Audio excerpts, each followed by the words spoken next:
Hey, welcome to another amazing, mind-blowing episode of Mikey's Video Game Madness. Hopefully I sold that. Anyway, today we'll be playing Pokemon Shining Pearl, which is a remake of a Pokemon DS game from, I believe, 2006. This came out in 2021. If you're wondering why the graphics are so simple, it's not because it's just on the Switch. There are actually better looking Pokemon games out there. I think this was trying to keep true with the chibi style of the DS games, but yeah, if you play like Pokemon Legends, I think it's Arceus is the way you say it, which is actually this region's game, but like in like a medieval version of Japan, because this is based on like an area in Japan. Like none of the Pokemon regions are actually real. They're like usually modeled after a real place. So yeah, so this is what you would call the Kanto region, which Pokemon Legends Arceus was, which is the second to last Pokemon game that came out. That was the first open world one. It was kind of considered a spin-off game. There wasn't two versions released like they typically do with Pokemon games, which encourages friends to like trade, because some Pokemon will be exclusive to this version and the other. I don't know if they quite change story elements, like, because I'm pretty sure back in the day when I played the OG Pokemon games like Blue, Red, Silver, Gold, and Yellow, like the story was somewhat the same no matter what. Yellow was different because it followed the TV show, but I'll get more into that in a bit. So for those of you uninitiated, first of all, you're probably thinking, why the fuck am I playing Pokemon? I'm almost 40 years old. Second of all, you're probably wondering, like, if you don't know, what is the point of this simple game? Well, to collect as many Pokemon as you can and then train them, earn badges, and become, I guess, the Pokemon master. That's usually the storyline. This is one of how I feel. I'm very early in the game, and I'll tell you my history in a minute, but like yeah, it's so simple, but it feels so wholesome, and I think that's why I kind of craved going back to this game, because the OG Game Boy is like the most comfortable console. When I say OG, I'm talking about the 1989 iteration with that terrible screen that was the same color as like stagnant water, but with algae like just growing non-stop, and then somehow putting a screen on top of that reflection. But you know, being an introverted person, dealing with social anxiety and stuff like that, like leaving the house without a Game Boy or some sort of portable device, book, or something to draw on is like leaving without my wallet. Like, it wasn't gonna happen. So I thought about it often, and just based on hours, I think the original Game Boy is probably my favorite console slash device. I guess it's considered a portable, but you know, based on hours, it's like the system that I spent the most time on. And the fact that until I believe the Nintendo DS, like they were like backwards compatible. Like, I still feel like the Game Boy SP, especially the one with the bright ass screen, which I never got, even though I live in the US and they're easily obtainable here. I don't, maybe in different states, but I literally saw them all the fucking time, and I feel so bad I didn't grab one, because it did have a super nice screen. And then they came out with those Game Boy Micros, which those were so small, like I couldn't even like barely read anything on the screen. Maybe that was a sign of times that I need to get my glasses, because I haven't looked at one of those since I've gotten glasses. But if you play anything that's like text heavy and you have a Game Boy Micro, good luck. But anyway, so basically you grind like a typical RPG slash JRPG. I guess this would be considered a very basic JRPG. You get Pokeballs, you go around, usually tall grass, water as you're seeing. It's like that classic turn-based rock, paper, scissors style, where this enemy is weak against this attack, and so on. You can see me struggling right now trying to pick the right Pokemon because like the one I have, I've overly grinded, so like one hit can potentially knock this Pokemon out. And this is a good example of kind of choosing what Pokemon to use. So like I switched to a weaker Pokemon because unless the Pokemon's, how many times am I gonna say Pokemon in this video, unless the Pokemon is super weak, as you're gonna see.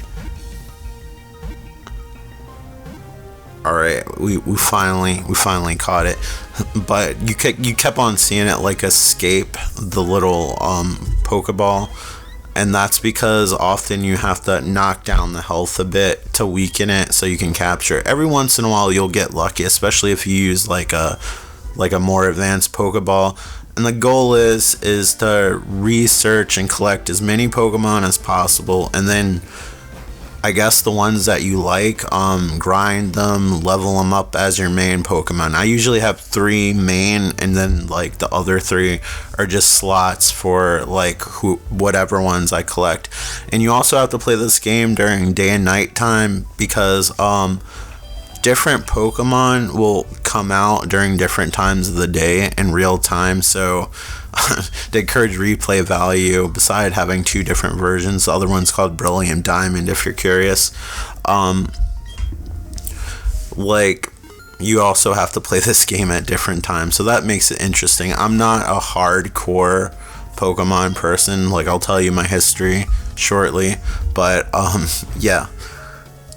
It's pretty simple, and you just go from town to town to get a badge. The story's pretty lacking so far, but I'm fairly early in the game. There's only one Pokemon game that I've ever played that captivated me, and actually was the reason why I started to rekindle interest in the series. So, to start off, like, gosh, whatever year Pokemon came out, I think I was like 15. I was like the last year middle school. I was about to go in high school at that time. During the summer right before school started, like my grandmother randomly got a videotape in the mail, and it literally like outlined like the whole Pokemon campaign, that they're like, it's gonna like be the next popular thing, get ready. And they're like, we're coming out with a TV show, we're coming out with a video game, we're coming out with manga, we're coming out with a card game, which I never got into. Like, I remember having friends like play the card games, and I'm like, no, I just want to play this basic ass RPG that requires very little effort. Because you have to understand, like, having a Game Boy, I really didn't have a lot of RPGs. I know they had like Final Fantasy Legends and stuff like that, but I think they were like, I believe, spin-offs of the Secret Mana series, and also the what was it, Saga Frontier. So they weren't true Final Fantasy / RPG games, and they're very action RPG oriented. There wasn't a lot of turn-based games, and it's hard for me to say this is a JRPG because it's so basic. I don't know, I guess it's what they call now a gacha game, but like the mainline Pokemon games are more like exploration and story. But anyway, so yeah, I remember seeing the video, and I'm like, oh my gosh. I mean, I remember seeing the screenshots of the Game Boy game, and even back then, compared to other Game Boy games, I remember the graphics looking atrocious. I do remember I liked the effect of when you see your Pokemon trainer or the Pokemon in the OG games, they would actually make the sprites like larger, so it looked like they were closer. It almost looked like if you like took a screenshot of what Mode 7 looked like on a Super Nintendo, if like it zoomed into your character or Pokemon. So it's just a really fun rinse and repeat game. I got it for my birthday because September was around the time school started, and summer, like around August, was right around the time we got the video, so the timing worked out perfectly. I actually remember I got like this neon transparent green Game Boy Color. Like, I love that thing. The picture on it was so nice for a black and white screen. For the Game Boy Color, they changed the green screen and it looked so much nicer. I wish it took 2 AA batteries, because I always felt like those AAA batteries drained way faster, but maybe it was just because I was older and I lived more life and my perception of time changed, because I always felt like when I was little those 4 batteries lasted forever, unlike if you ever played a Game Gear or a Lynx back in the day, or worse yet, the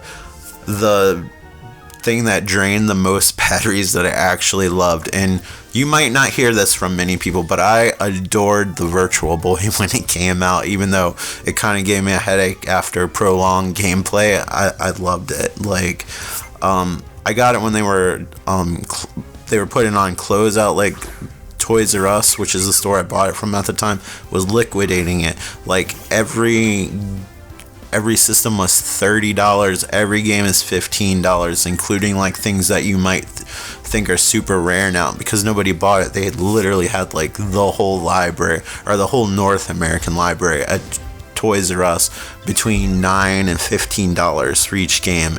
It was a steal. I still have my Virtual Boy to this day. I'm actually curious if it still works, but it literally takes 6 AA batteries, and you're lucky if you get 2 hours out of it. But it's actually a really fun experience. My favorite games on that are probably Wario. There's this shoot 'em up game where it's like a spaceship, but it's in layers. That one looks really cool. And I actually loved the packing game, Mario Tennis. Mario Clash was pretty fun. Not a lot of bad games that I think I played on the Virtual Boy. I think I really liked every single one that I owned. Honestly, Mario Clash, I feel like, was the weakest of the games that I owned, oddly enough. I think Mario Tennis was more fun than Mario Clash, but that's my personal opinion. But anyway, so after Blue, I started watching the anime. You know, I was like trying to pretend like I'm just watching it because it's giving me hints, but the truth was I was really enjoying it. I was thirsty for anime. We didn't have cable, so that was the closest thing I could watch, and it was relatable. Before that, every once in a while I catch some episodes of like Dragon Ball Z, which was heavily edited before it came to Cartoon Network / Adult Swim, so I saw some version of that. And the same deal goes with Sailor Moon. Like, those were heavily edited. They changed the name of the characters, redid the songs, did the plot lines, like edited everything out that might be remotely scary or show any kind of like wound or anything. So it was very, very heavily censored. It actually kind of blew my mind years later when I got the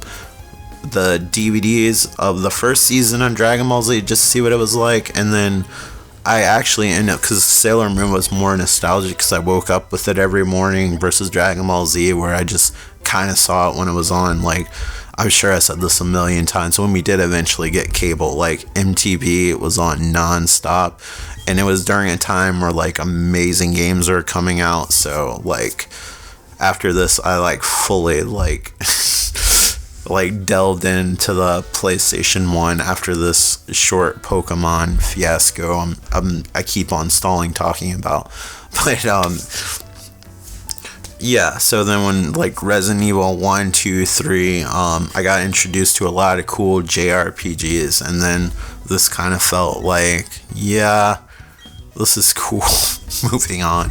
But anyway, yeah, so I liked the anime. So when Yellow came out, which was based on the anime, Pikachu would actually follow you. Like, you'd actually see a Pikachu sprite follow you, and it kind of closely followed the story to the anime more, where you would actually come across Jesse and James from Team Rocket, which were actually the antagonists from the TV show. So that was cool. And then it had, by that time, I also had recently acquired a Game Boy Color for Christmas. Oh, by the way, if you were curious, the other 2 games I got during the birthday that I mentioned, I got Pokemon Blue, that Game Boy, the green Game Boy Pocket. Before that, I was playing it on like, I actually didn't play it on the old Game Boy, because like I got the game and I got the Game Boy Pocket, but before that, all my Game Boy games were played on like that 1989 model. So the Game Boy Pocket was refreshing because it made everything crystal clear. I also thought it made the pictures on the Game Boy camera, which was the next game I got, if you can call it that. I loved the Game Boy camera. I used to make stop motion films and try to put them on VHS. I wish I would record them on the Super Game Boy, on the Super Nintendo, which was that adapter that you plugged into the Super Nintendo, or SNES, or some people refer to it as the SNES, or if you're not from here, I guess it would be the Super Famicom. But anyway, here, I know they call it Super Nintendo other places. I think that's more of the Japanese name, but correct me if I'm wrong. But anyway, yeah, so Game Boy Pocket, Pokemon Blue, the Game Boy camera, and then Castlevania Legends, which was better in my opinion than Castlevania Adventure. But if you played Castlevania 2, Belmont's Revenge, which I've covered on here, it's one of my all-time favorite Game Boy games. That being a sequel to that game, it was enjoyable but disappointing. So if you see this tall grass here, that's usually how you go through the grass and find Pokemon, and that's how you grind or level up. There is a game, the earliest Pokemon Switch game was Let's Go Pikachu, and there was also one called Eevee. You couldn't even fight wild Pokemon to grind. Like, you actually only could fight trainers to grind, and it felt like the game almost played itself for you. So my history went from like yellow to silver, which was cool. It added time, it added different sexes, you can like mate different Pokemon, you know. Also it had like brand new Pokemon, but I was kind of bored with it. The story wasn't all that deep. I felt like I was playing an expansion pack of the old game. Like, even though they added a new elements to the Pokemon portion of it, like my if you're wondering what that sound is, my dog just like went to go lay down. I know this mic picks up everything, which is one of the reasons why I always have to pick the most quiet time to try to record these things. But anyway, yeah, after that I just kind of got bored. Then the Game Boy Advance came out, which I loved. I remember playing Metroid. I never got to play the Metroid, what is it, First Mission or something, or Zero Mission. It's whatever the remake of the first Metroid was, but I did play Metroid Fusion, which is the prequel to Metroid Dread, which is a game I hope to cover because that's an awesome Metroid 2D game on the Nintendo Switch. But it wasn't until the Nintendo DS they had Pokemon, I believe, Black and White, right?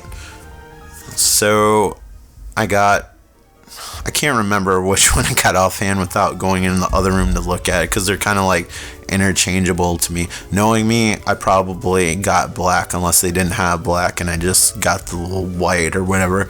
Usually I'll get whatever one because I really don't care, but if it's like some color or something I favor more than the other thing, I'll get that. But anyway, like, that one had the deepest story and it had like little cutscenes, and I'm kind of disappointed that so far future games I played since that also got a sequel too. This is the only Pokemon game I know that got like a direct sequel. Like, I believe there's Pokemon like Black and White 1 and 2 as well, and then there was X and Y. I believe I got Y, and then was there another one? I feel like I missed one of the last ones on the 3DS.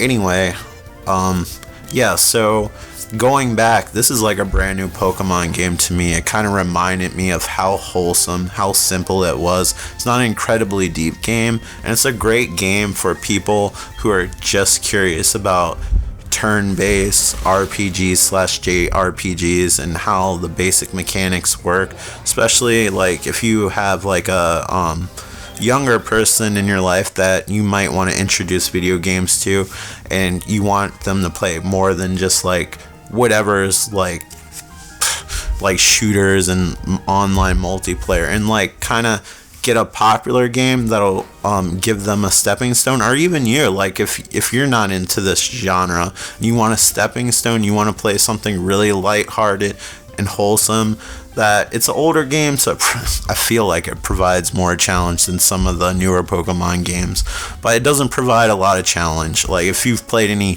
JRPG or RPG, this one is pretty easy. It's laid back. It's more about collecting, just visiting towns. Everybody's encouraging. It's a nice break from reality, I guess. And yeah, it just feels wholesome, and it reminds me of just being a kid and bringing my Game Boy on the bus or on vacation and just playing through this game. And you know what? I found myself doing that again. Like, usually I don't like playing in portable mode. For the longest time, I've always imagined what, like, playing a Pokemon game that wasn't just the Game Boy version blown up on a TV, like one made for the TV.